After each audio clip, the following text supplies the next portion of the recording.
Hello, my name is Paul F. Tompkins, and I will be providing some commentary on my performance as Jigger Cragen in the musical Carousel by Rodgers and Hammerstein. This would be the 1985 Bishop McDevitt High School production.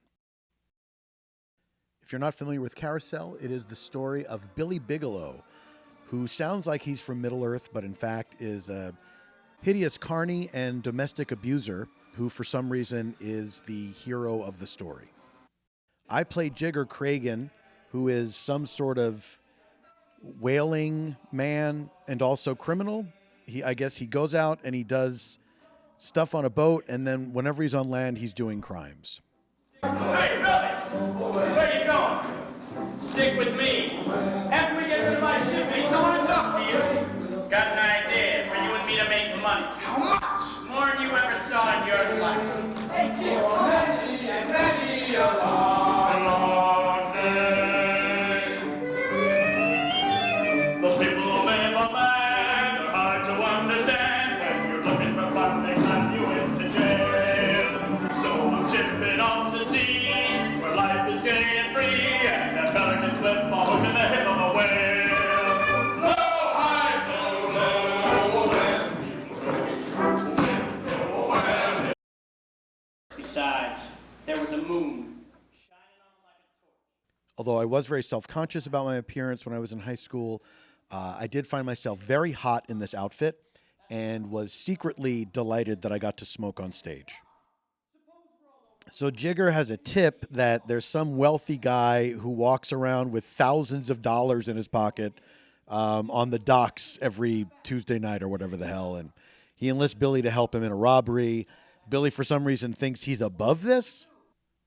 Well, by that time, I got my knife in his ribs. Then you take your knife. Me? I ain't got a knife. Well, you can get one, can't you? Does he have to be killed? Then Billy's wife, Julie, informs him that she is pregnant with their child, and so Billy decides he does want to do the robbery after he sings a 45-minute song wondering what his child will be like. The news of his baby sets me up for the first big response I ever got to a joke on stage, a formative point for me in my life. And it also is a great illustration of the dangers of the one-camera shoot. Hey, Jigger! Julie's gonna have a baby! Yeah, what about it? My mother had a baby once.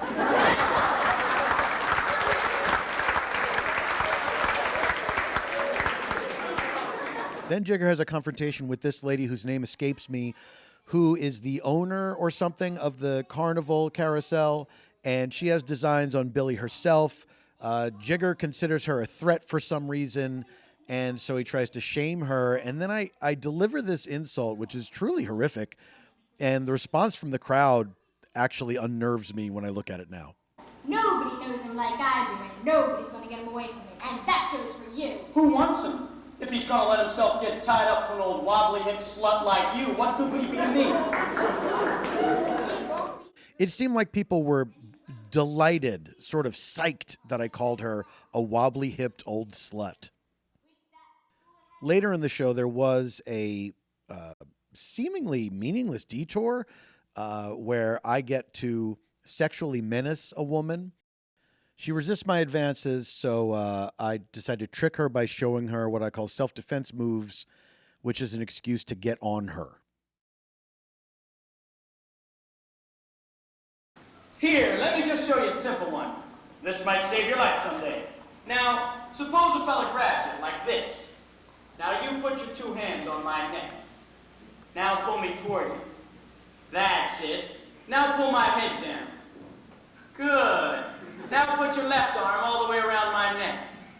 Now squeeze. Hard. Tighter. Good girl. Obviously, as a crazed religious virgin, this was a huge deal for me to get to do.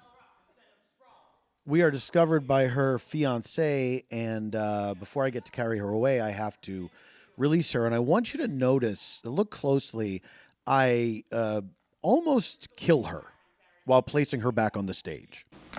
This is the way firemen carry people. Is it? See how helpless you can make a feller if he gets fresh with you? Mr. Craig! Hello, this is the way. Why do we carry people? Where's the fire?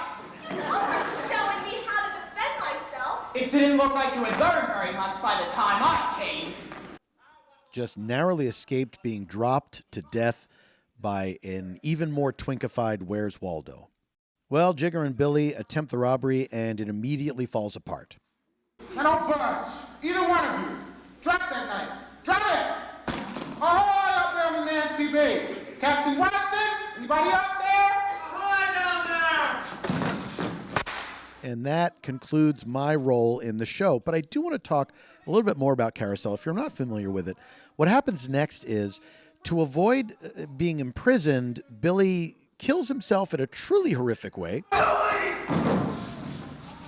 He wakes up in some sort of afterlife holding cell where he is permitted to watch his daughter on Earth, who is now a teen. I don't know how much time has passed in this weird place that he is. So he watches her for a while, and then I couldn't tell you what happens after that because the tape abruptly cuts off. It just stops. And remember that parents were buying these things. They cost $60. $60 for a VHS tape. And there was no warning that the tape suddenly cut off. There was no explanation of why this happened. There was no apology for it. And there were certainly no refunds. $60 in 1985. In today's money, that's $7,500. Well, that concludes my commentary on Carousel. And listen, I want you to know, if you are a 15-year-old virgin who is dying to have sex but also deathly afraid of it, you'll never walk alone because I'm with you. Thank you. This was, as they say, a real nice clam bake.